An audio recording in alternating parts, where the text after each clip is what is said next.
أعوذ بالله من الشيطان الرجيم بسم الله الرحمن الرحیم وَإِذْ ذال کو نرمی سے پڑھیں کیونکہ ذال نرمی والا حرف ہے.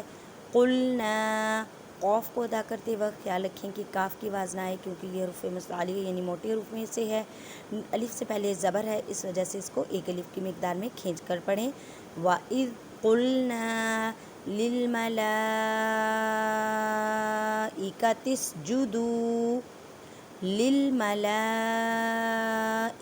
اسْجُدُوا.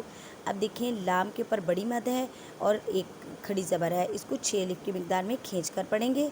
اب واو ساکن سے پہلے پیش ہے تو واو مدہ کا قاعدہ کریں. وَإِذْ قُلْنَا لِلْمَلَائِكَةِ اسْجُدُوا. واو ساکن سے پہلے پیش ہے، واو مدہ کا قاعدہ کریں. لِآدَمَ حمزہ کے پر کھڑی زبر ہے اس وجہ سے ایک الف کی مقدار میں کھینچ کر پڑھیں. لِآدَمَ فَسَجَدُوا چھوٹی مد ہے، واو مدہ کا قاعدہ ہو رہا ہے، 4 الف کی مقدار میں کھینچ کر پڑھیں. فَسَجَدُوا إِلَّا لام مشدد ہے اور یہ ڈبلیو سائن ہے. ڈبلیو سائن کی تشدید کہتے ہیں، تشدید والے حرف کو مشدد کہتے ہیں. مشدد حرف کو مضبوطی سے پڑھتے ہیں، مشدد حرف کو 2 مرتبہ پڑھتے ہیں.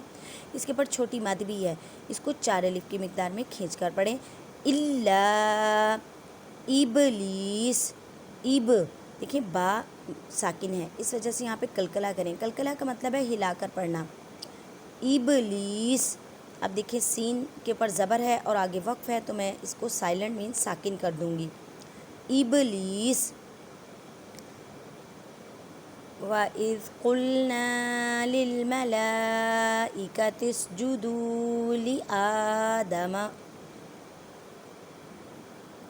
وَإِذْ قُلْنَا لِلْمَلَائِكَةِ اسْجُدُوا لِآدَمَ فَسَجَدُوا إِلَّا إِبْلِيسَ أَبَى وَاسْتَكْبَرَ. را کو موٹا پڑھیں کیونکہ را کے پر زبر ہے. وَكَانَ مِنَ الْكَافِرِينَ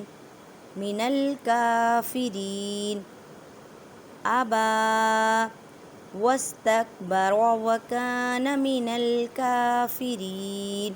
یا ساکن سے پہلے زیر ہے، یا مدہ کا قاعدہ نہیں کریں اور آگے وقف ہے تو ساکن کر دیں. وَقُلْنَا يَا آدَمُ اسْكُنْ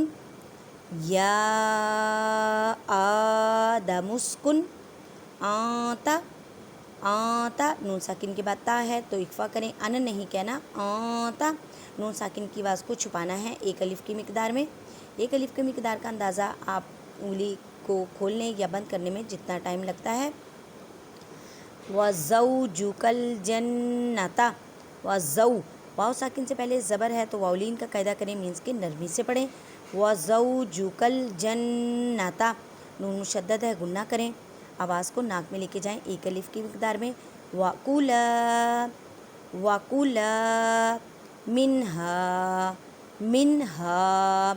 رَغَدًا را کو موٹا پڑھیں کیونکہ را کے پر زبر ہے.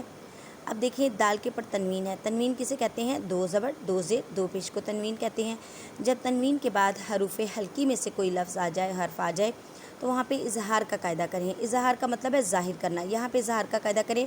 غَدًا حَيْثُ یا ساکن سے پہلے زبر ہے تو یا لین کا قاعدہ کریں، نرمی سے پڑھیں.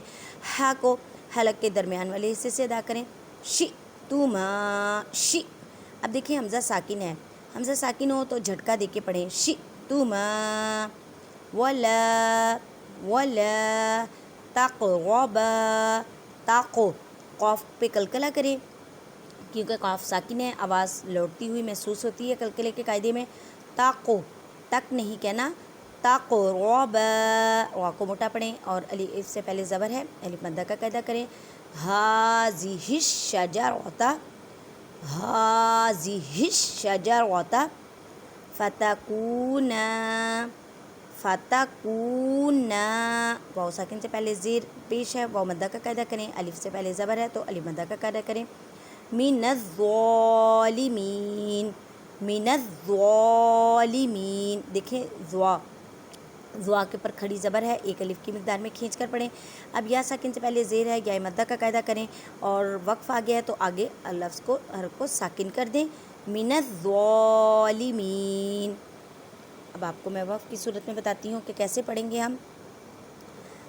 وَقُلْنَا يَا آدَمُ اسْكُنْ أَنْتَ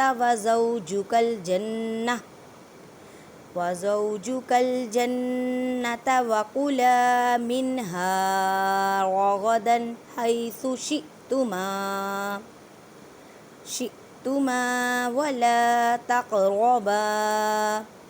ولا تقربا هذه الشجرة فتكونا من الظالمين۔ جزاک اللہ۔ جو میری بہنیں، بیٹیاں، مائیں جو مجھے سن رہی ہیں، جزاک اللہ بہت بہت، کہ اللہ تعالیٰ آپ کو جزا دے، آپ کو بھی اور مجھے بھی قرآن پاک پڑھانے کا اور آپ کو سننے کا۔